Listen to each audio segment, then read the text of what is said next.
మాజీ డీజీపీని భార్య చంపేసింది. ఆయన భార్య చంపేసింది.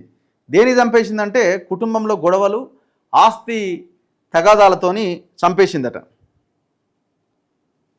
ఇగో ఇక్కడ కనిపిస్తుంది చూడండి. ఇగో రిటైర్డ్ డీజీపీని చంపిన భార్య, ముఖంపై కారం కొట్టి కత్తితో దాడి, బెంగళూరులో దారుణం.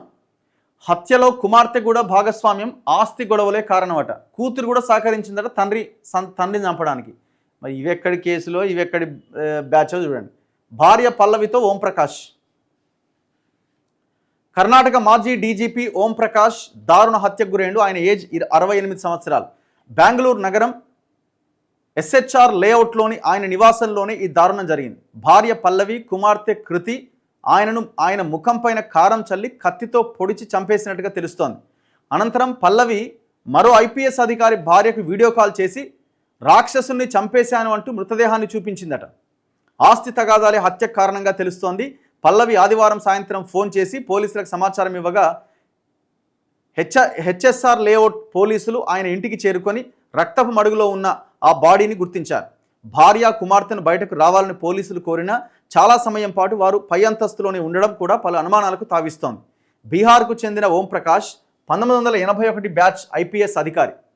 తొలుత బళ్ళారి జిల్లా హరపనహళ్లిలో ASPగా ఆయన బాధ్యతను నిర్వర్తించారు. ఆ తర్వాత కర్ణాటకలోని వివిధ ప్రాంతాల్లో పనిచేసి 2015 నుంచి 2017 వరకు కర్ణాటక డీజీపీగా పనిచేశారు.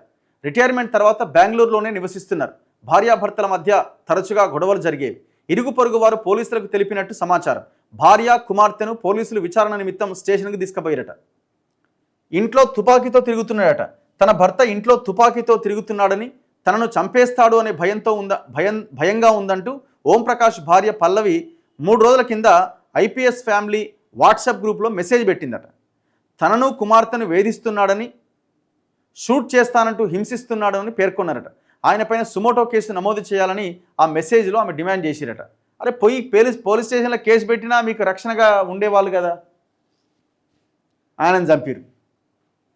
ఇది ఏదో ఉన్నట్టుంది కథ తెర వెనకాల.